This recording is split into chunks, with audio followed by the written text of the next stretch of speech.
Welcome to the Awakened Anesthetist podcast, the first podcast to highlight the CAA experience. I'm your host, Mary Jean, and I've been a certified anesthesiologist assistant for close to 2 decades. Throughout my journey and struggles, I've searched for guidance that includes my unique perspective as a CAA.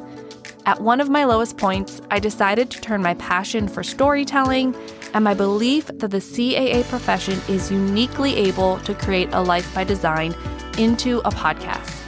If you are a practicing CAA, current AA student, or someone who hopes to be one, I encourage you to stick around and experience the power of being in a community filled with voices who sound like yours, sharing experiences you never believed possible. I know you will find yourself here at the Awakened Anesthetist podcast. Welcome in.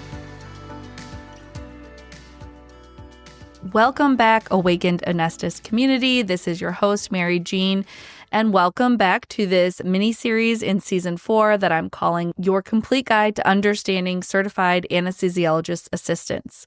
You have tuned in to Part 3, which is answering the question, where can CAAs work? And I just want to note that each of these episodes in this mini-series do build on one another. So if you're really not familiar with certified anesthesiologist assistants at all, hearing this episode as a standalone is going to be a little bit confusing. So I really recommend going back and listening to Part 1, which is defining what a CAA is, and then Part 2, which is me giving you some behind the scenes of why you should not and why you also should become a CAA, and just the lingo, the verbiage, the acronyms, the sort of medical ease speak that I will use in this episode isn't going to make a lot of sense unless you've listened to those episodes or you have some baseline familiarity with being a CAA, whether that means you're a current AA student or a practicing CAA or a prospective AA student. These episodes are really meant to make more clear what a CAA is and where we are in the medical hierarchy and what we do, and just really be a conversation between a big sister or best friend to you all, the listener, that really is going to keep it real and cut it to you straight on what a CAA is. So again, in this episode, we're going to be answering the question, where can CAAs work? And as a longtime practicing CAA, I found a lot of answers to questions that I've had since I started or since before I started being a CAA.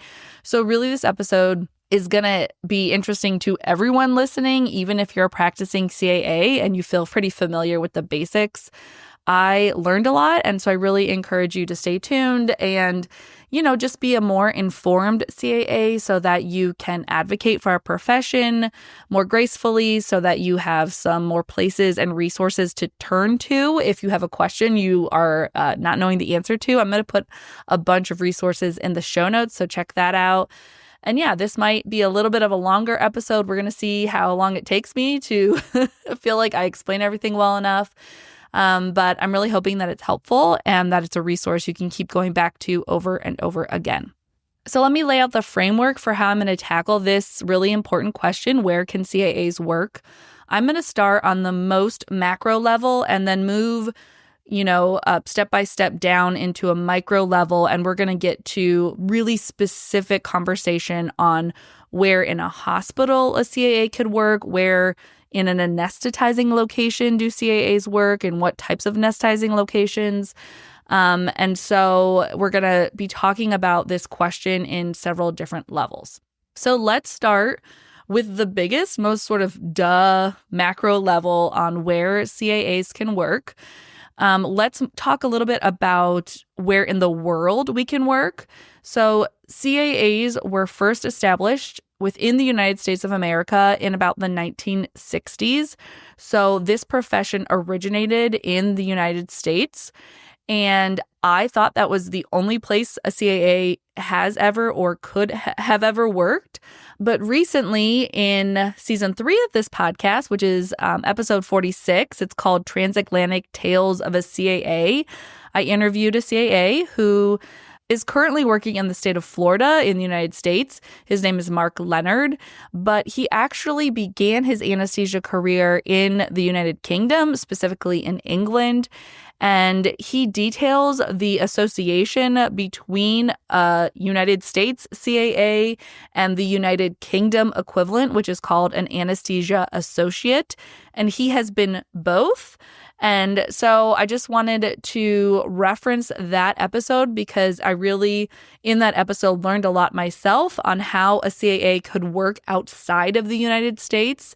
And the overall theme to how a CAA gets to use their license outside of the United States is that they have to find an equivalent leveled anesthesia provider in the country that they're in. So as far as I know, this has only happened in the United Kingdom, specifically England and in Canada. So you find our equivalent in that country, and then you petition their agency, their medical board, their, Health Services Association, whatever regulates their equivalent anesthesia provider. You basically petition them and ask them to convert your license, your United States CAA license, into their equivalent.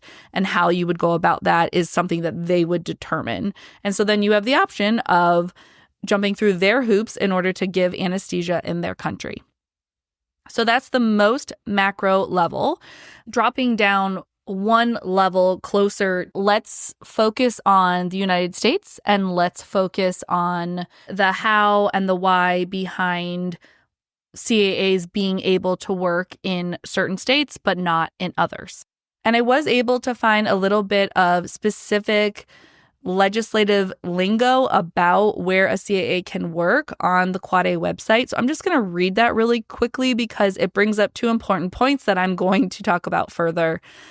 So from the Quad A, quote, "The legal ability for CAA practice is created by legislation that is enacted and codified into state law or through regulation that is adopted by the Board of Medicine in each state.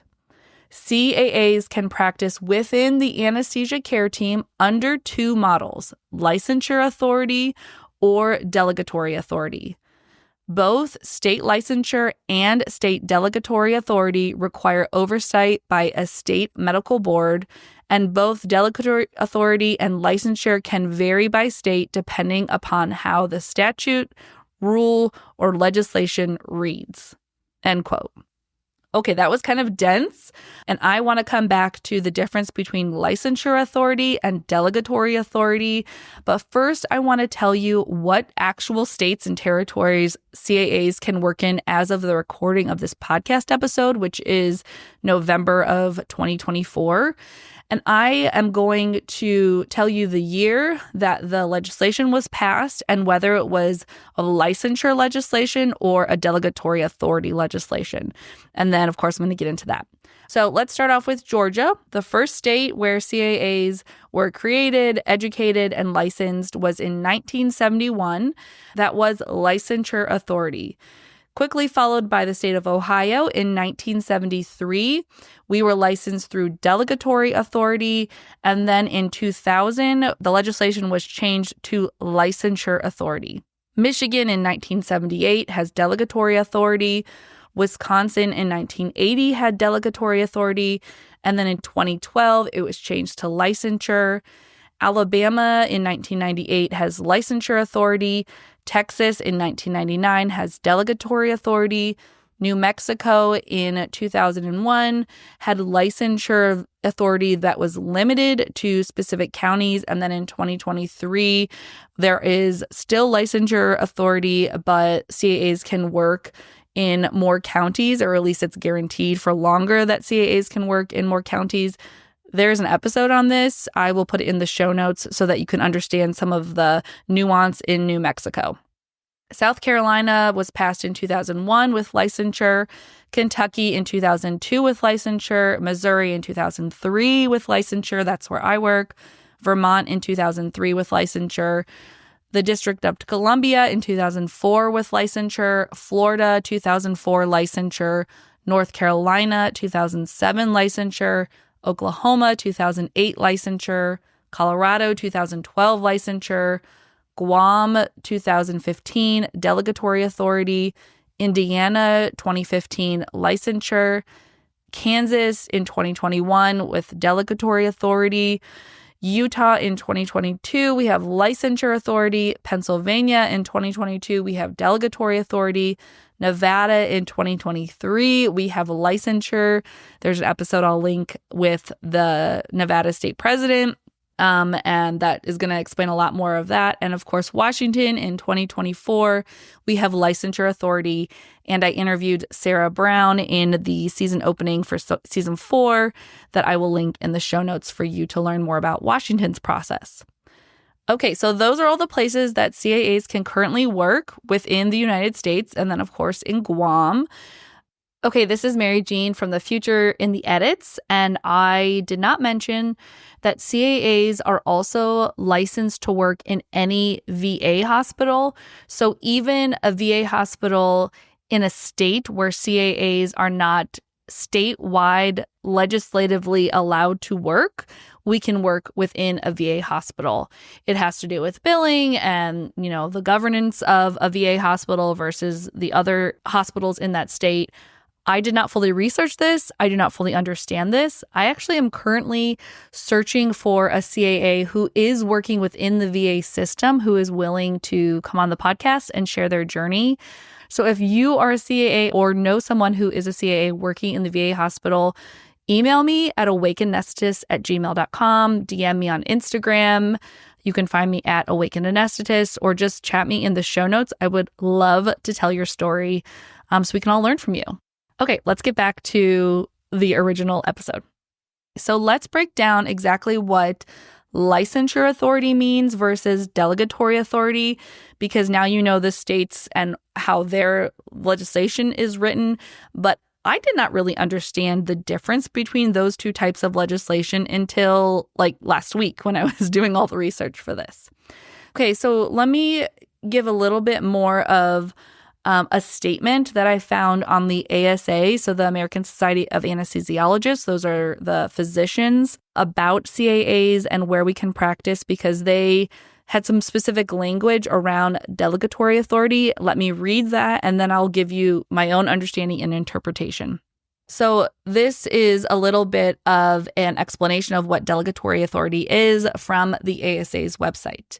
Quote, certain common law principles inherent to a physician's authority and licensure may be delegated to an unlicensed person if there is a statutory grant of authority to delegate medical acts to unlicensed persons, and there is not a statement in the Medical Practice Acts which precludes unlicensed persons from performing any medical act, a prohibition on unlicensed persons performing an injection, or a prohibition on unlicensed persons administering anesthesia, end quote.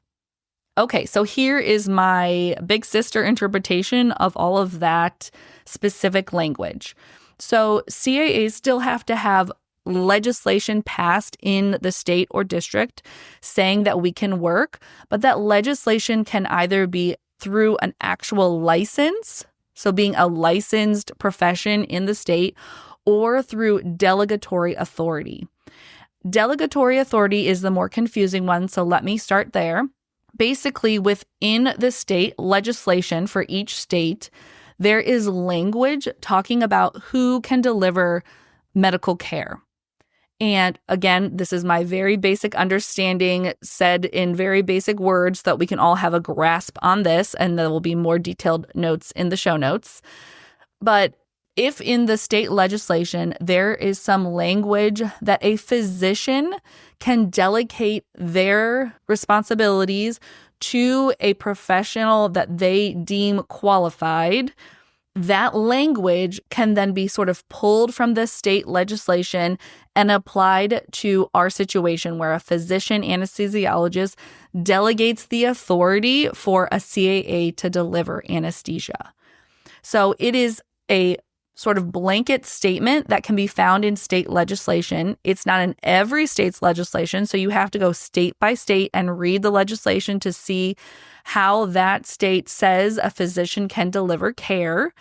And if there is sort of this general blanket statement that a licensed and qualified physician can delegate their own authority to deliver medical care to another professional that is deemed qualified, if that language is there in a way that doesn't prohibit a CAA from working, we can take that language out of the legislation, make an example of it and say, here, in your state legislation, there is language that says physician anesthesiologists can do this for a CAA. Here, see how your language can be applied to our specific situation. And we can be granted delegatory authority to work in that specific state if the regulating authorities, which usually are the medical boards, like the people who are licensing the physicians, if they accept that as what the state legislation says, an appropriate interpretation of it, and that executing it from a physician anesthesiologist delegating to a CAA is a proper execution of that state legislation. So in some states, this legislation has been used. So they've looked through, let's take an example. Texas.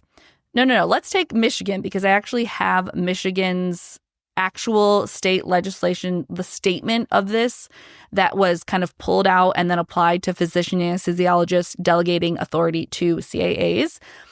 So let's read just a little bit of that statute. It's from the Public Health Code. It is Act 368 of 1978, and it is titled Delegation of Acts, Tasks, or Functions to Licensed or Unlicensed Individual, Supervision, Rules, Immunity, Third-Party Reimbursement, or Workers' Compensation Benefits.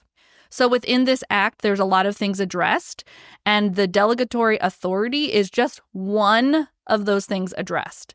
So basically putting it all together, this act is saying that an MD or a DO can, quote, delegate to a licensed or unlicensed individual who is otherwise qualified by education, training, or experience the performance of selected tasks, acts, or functions where the acts, tasks, or functions fall within the scope of practice of the licensee's, the doctor's, profession, and will be performed under the licensee's supervision. End quote. And then it goes on to just give a lot more specifics, and it even calls out some of the professions that this pertains to. I didn't specifically see CAAs noted in this section. I'm not sure if this was created before or after CAAs were licensed through delegatory authority in the state of Michigan, but you can see how that sort of general statement can then be pulled out by our professional body and say, hey, look, you say that this is okay in your state legislation if a physician does this, and hey, look, an anesthesiologist is a physician who could delegate this to a CAA. So that is an example of the language that can be utilized for delegatory authority. And you might be asking, why in the world would we want to do this? Like, why would there be language that an unlicensed person could deliver any sort of medical care? And I guess on one end, it can sound a little bit, I don't know, maybe like avant-garde or careless, like, oh, anyone can do this. But it's just a way to ensure that healthcare can be delivered in this country, because there are not enough physician providers to give direct care to every person who needs healthcare. And so there has to be ways to extend physician care. And because there are so many types of physicians and so many types of physician extenders or mid-level providers in healthcare, there's some generalized language that says how a physician can delegate their responsibilities, their licensed act to give healthcare to another provider that is a non-physician. And remember also, I want to say that you can't just delegate it to some person off the street. You have to delegate the authority to deliver healthcare, and in our specific case, to deliver anesthesia, to a professional who has met standards that have been set by our governing body, as well as oftentimes hospitals' governing bodies. You know, we have to meet certain qualifications.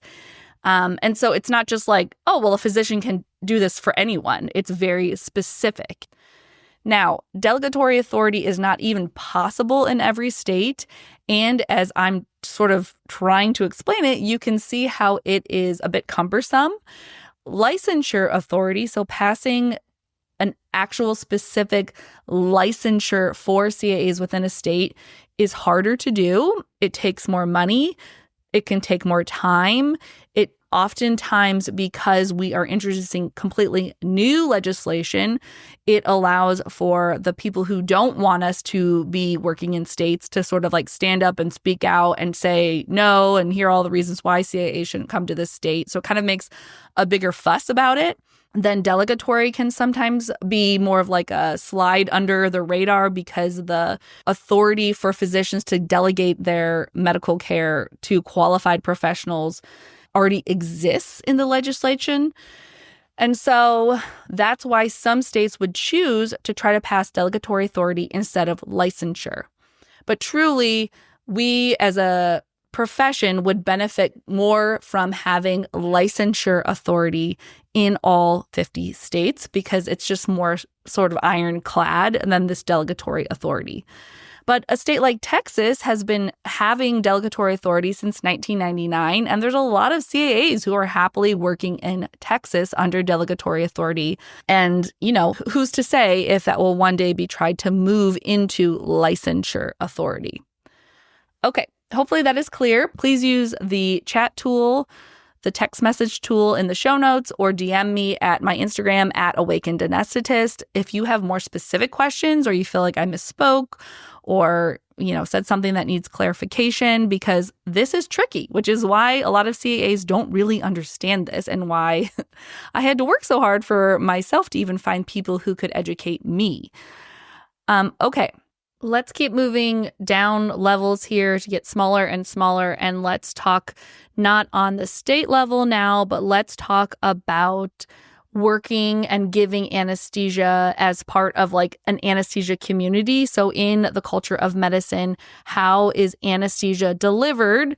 And specifically, how can CAAs deliver anesthesia? Like, what could be said is that a CAA can work wherever legislation has been passed that allows CAAs to work in the state or district. And number two, that within those states and districts, CAAs can work wherever anesthesia care is delivered via the anesthesia care team model. But the anesthesia care team model can have several different methods of function. One is medical direction, and the other, or one of the others, is called medical supervision. So within the anesthesia care team model, CAAs can, again, only work when medical direction is being used, nothing else. So that begs the question, what's medical direction and how is it different from the other ways the anesthesia care team model can be presented? Okay, so here's a statement on the anesthesia care team by the ASA. This was again updated in 2023. It says, quote, "In the anesthesia care team, the physician anesthesiologist involvement in the care varies when the physician anesthesiologist directs versus supervises care. Again, we can only work in medical direction when the anesthesiologist is directing the care. When he or she directs care, the physician anesthesiologist has substantially more direct involvement with the care than when he or she is supervising.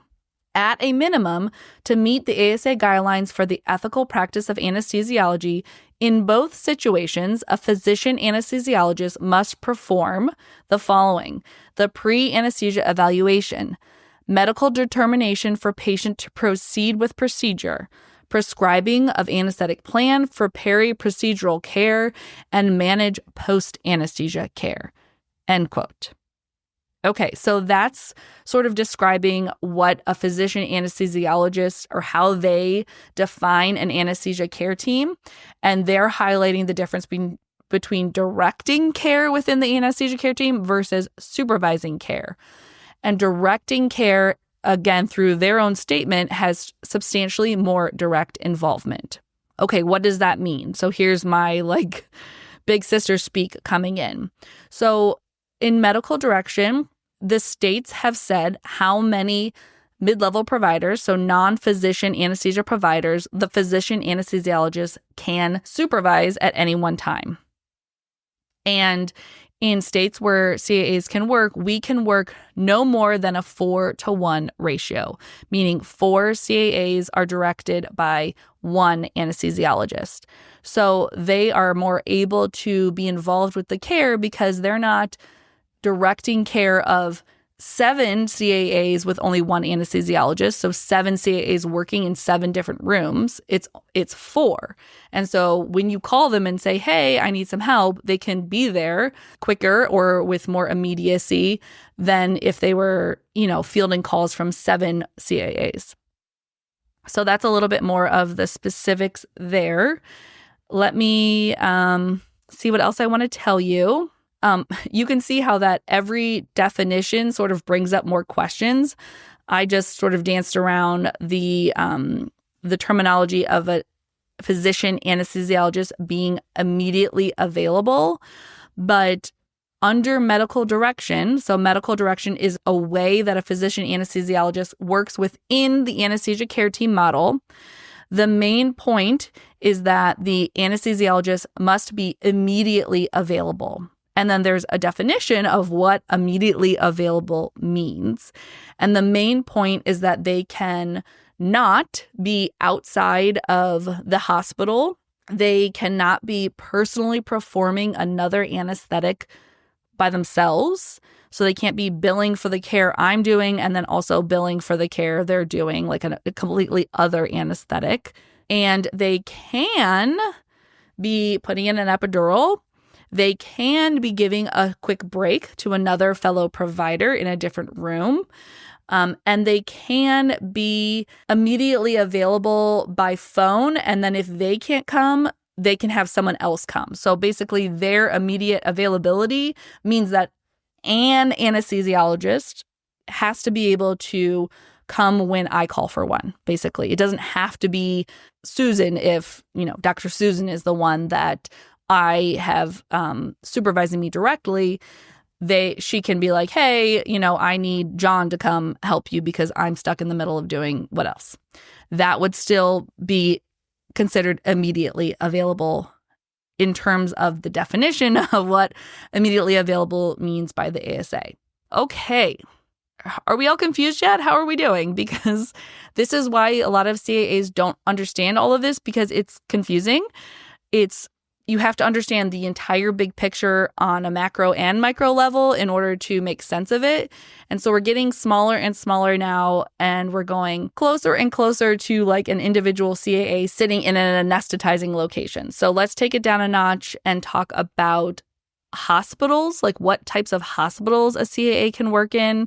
Again, we could use that framework of CAAs can work in any hospital that is located in a state where CAAs have legal authority to work, and we are performing anesthesia within the anesthesia care team model, and the hospital bylaws have been changed to allow CAAs to be one of the approved providers within their walls, and we've been hired by that hospital to work or their anesthesia group that is maybe contracted with the hospital to work there.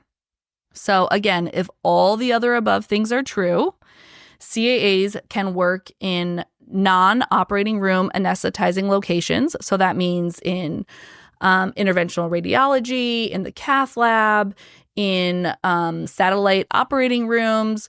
We can work in procedure rooms that don't have anesthesia machines. So for example, GI procedure rooms, gastrointestinal procedure rooms. We can work in pain clinics. We can work in injection clinics, surgery centers, specialty surgery centers, like ones that only do bariatrics or ones that only do pediatrics or plastics or ENT. We can work in level 1, big, huge city hospitals. We can work in teeny tiny small regional hospitals.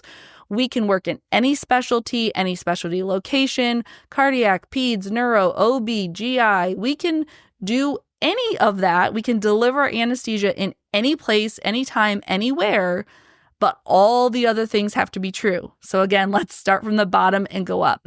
So we can work in any of those places I just listed, so long as we're working in an anesthesia care team model under medical direction.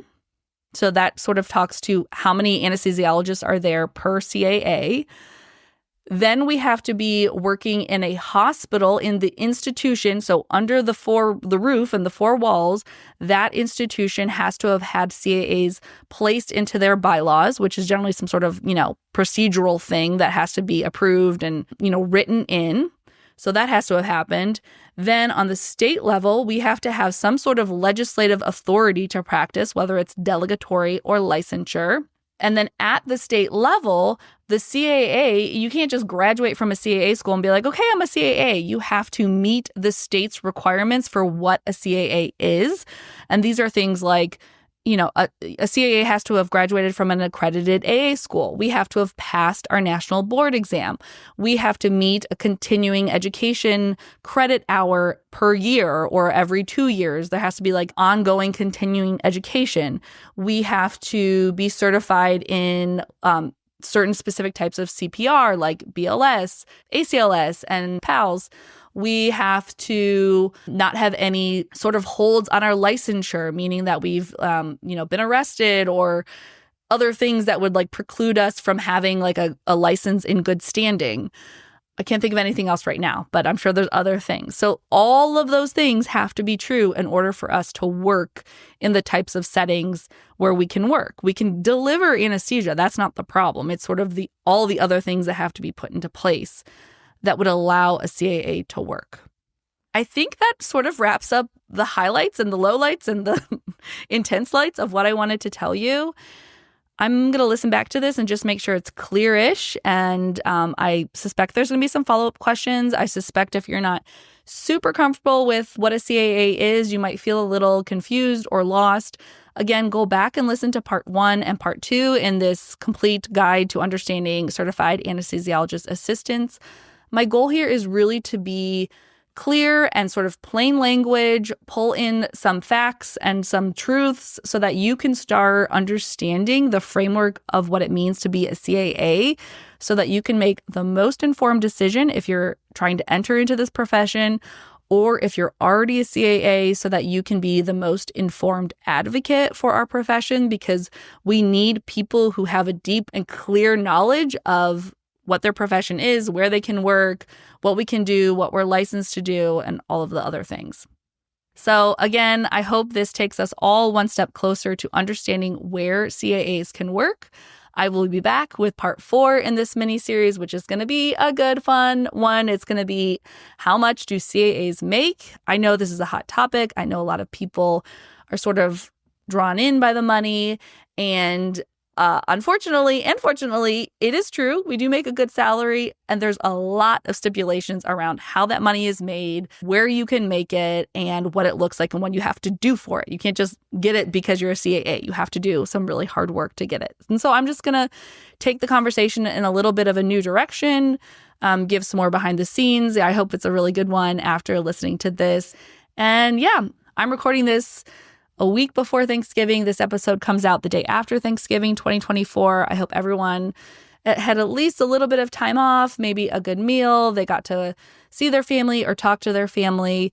I know that if you're in the hospital right now on call, it's a really hard weekend. It's a hard holiday. Any holidays are hard when you're at the hospital and not with people you love. So we're thinking of you, and we appreciate you working today so that the rest of us could be home, and your patients truly appreciate you as well when they're in the hospital on Thanksgiving. So let me know what questions you have. Let's talk soon, y'all.